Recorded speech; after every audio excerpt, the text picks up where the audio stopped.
A best-selling book that has sold more than 40,000 copies in Europe is now coming to the U.S., and it combines faith and reason. Recently released in English, God, the Science, the Evidence is written by two French authors with backgrounds in science and business, providing answers to the question, is there a creator God?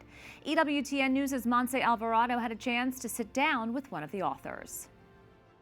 Michelle-Yves, thank you so much for sitting down with us to talk about your new book, God, the Science, the Evidence, the Dawn of a Revolution. There's something really wonderful about writing something that is a gift for not just the Christian community, but the communities around the world who are hungry to answer that question of why we exist and why we have a creator. Why did you feel compelled to do this?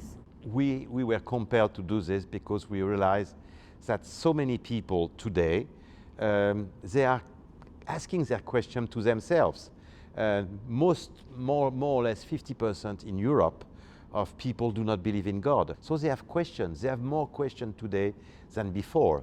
In addition, the fact to believe in nothing, which is to believe that matter, there is nothing beyond matter, is something which is not comfortable, because if there is really nothing, if we want to be coherent, there is nothing we can do with our lives. Just perhaps, I don't know, eat and drink and dance, that's all we can do. At the opposite, if there is something, which means if God exists, we are something more than that. We are not just big mosquitoes. So there is a door, perhaps, and there is probably eternal life on the other side. So this question is a fundamental question for all of us. It's an important question. Is there a God or is there no God? Voilà. So this book is to help people to get all the elements, to get all the evidence, and then people will make their own decision after reading the book. Now I'm thinking about the debut of this book in English, and I see how thick it is, and I wonder if someone would be intimidated by what they're seeing when they see a book about God and science and evidence, and it's quite lengthy. What can you tell me about the accessibility of this book? They should not be intimidated, as you say, because in fact everybody who read it said it's very easy to read, accessible. First, we have plenty of images with 4 colors. We have the citations of the scientists, which are in blue. We have many footnotes that people do not necessarily have to read. And chapters are independent. If one chapter you don't like it, or people believe it's a little bit hard or boring, they can get to another chapter. So there is no order. So everybody, this book is for ordinary people like you and me, for your family, for your husband, your wife, your children. And most of the people who said, who read it said they were very surprised because the book is very easy to read.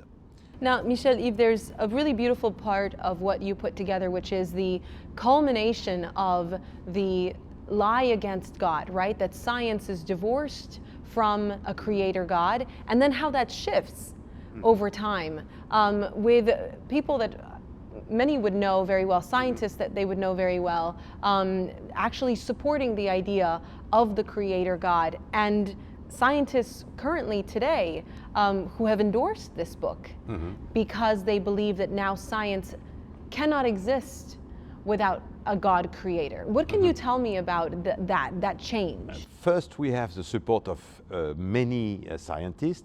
For example, we have endorsement of the Nobel Prize winner who has discovered the echo of the Big Bang. And it's wonderful because he's an agnostic, Robert Wilson, and he says now if all this is true, it is impossible to avoid the question of the creation. And the question of the creation, of course, is the question of the existence of God. So we have the support of many scientists. Scientists, they know all these discoveries, which are some public knows a little bit. Yes, they usually know about the Big Bang and the expansion of the universe, but they don't know thermodynamic, which is very simple, which concludes that everything wears out. Nothing is eternal in our world. So our universe will have a death, will die. In a long time, it will die. And everything which dies has a beginning, and everything which has a beginning needs a cause.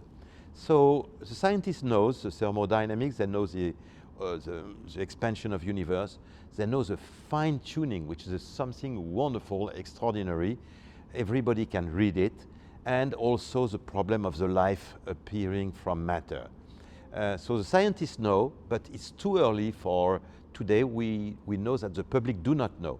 So one of the main reasons of this book is to make the public aware of this revolution, because the subtitle of the book is The Dawn of a Revolution. It's the dawn of a revolution because the same way that the discoveries after Renaissance, the modern science after Renaissance, have generated, if I may say, materialism, in the same way the new scientific discoveries are going into the next decades to create, I think, a powerful current of opinion in favor of God.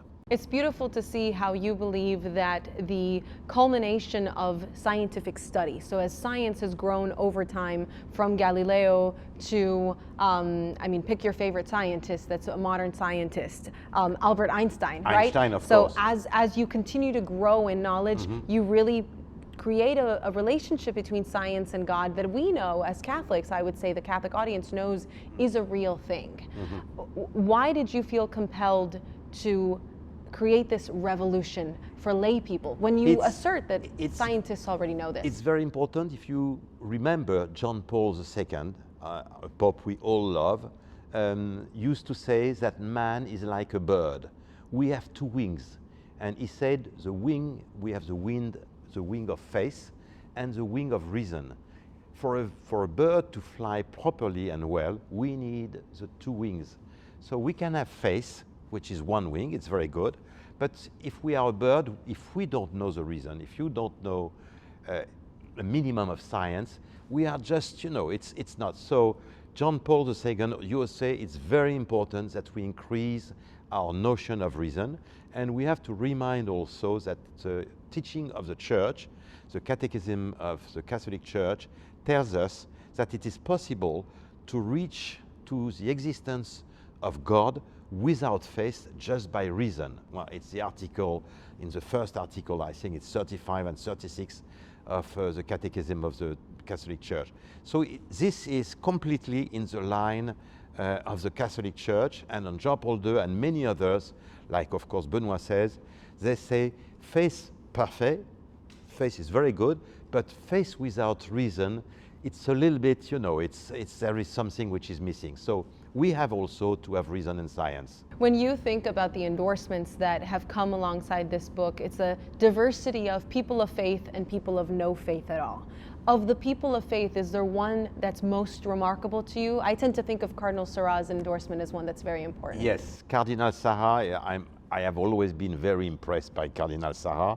I've been reading all his book, and I think really is a living saint. Bon. He has, in addition, he has been at the top of the government of the church, so he knows a lot. So Cardinal Sarah has been kind enough to read all the book, and he has made a wonderful endorsement saying that our book was a remarkable work, very useful for the Christians. So we are very happy, but we have also many other endorsements of top personalities of the church. When you think about the endorsements of the non-Christians, is this a book for non-Christians as well? Yes, of course, because for many agnostic, many people, they are not so happy in their, where they are.